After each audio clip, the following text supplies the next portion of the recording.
Anybody that uses a bike rack like this needs to pay attention to the video so that you don't have the same issue that I experienced. I had the bike on the back of the other truck. It wasn't mounted on the Toyota. I just mounted it to show the bike rack. And it's nothing at fault with the bike rack, but rather with the way you strap it to the bike rack. I'll show you what happened to the strap, but what ended up happening was the strap ended up with a friction cut, so it came loose and the bike went flying off the rack at 60 miles an hour. At first glance, I know there's going to be, a couple $1,000s worth of work to do, primarily because of the damage on the fork tubes. You can see all the pits, and it's already, leaking fork fluid out just from the pushing it around after I unloaded it. There are pits on both fork tubes. And then when you look closer, I've got a broken spoke, beat up rims. When I spin the wheel, the rotor is warped.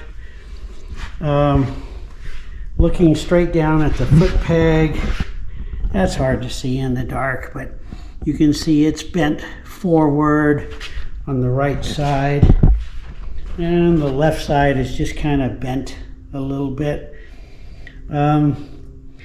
The rear, I haven't taken anything off and looked at the rear yet, but it does turn. But as you know, riding a trials bike, if you have something adjusted 1 millimeter, it can make a difference on how the bike feels. So a little bit of a warp on the swing arm could major impact on the machine. So I'm not sure what I'm going to do as far as rebuilding it. I might not rebuild it. I might just say to hell with it and try to sell it for parts. I'm not going to be doing any competitions for a while. So what happened? So when you look at the cam buckle, the way it works, and you know how that works, you can see the cut. This is what happened on the back side. It actually rides just right along a square piece of the cam buckle, but as the bike is vibrating and you're driving down a dirt road, it ended up cutting it. You can see this one was cut partially. The one that I don't have anymore, that came off, actually got cut completely in two, and then the bike just went flipping off of the bike rack. But I'm trying to raise it up. You can see where that metal square piece, that metal square, actually cut into the strap, and it was secure, but going down a washboard dirt road, it just was vibrating enough that it ended up cutting completely through it. And then I lost the bike. I was going about 60 miles an hour and just happened to look in the mirror when it went flying off, and I saw it bounce 2 or 3 times, and then it was just in a cloud of dust. So this is what I'll use in the future. It's your just same brand, just a ratchet strap. But if you look here where the strap touches, it's touching a round shaft, so that's not going to cut into the strap. And then where the ratchets the strap around, obviously it's round, so it doesn't have a sharp edge anywhere on it.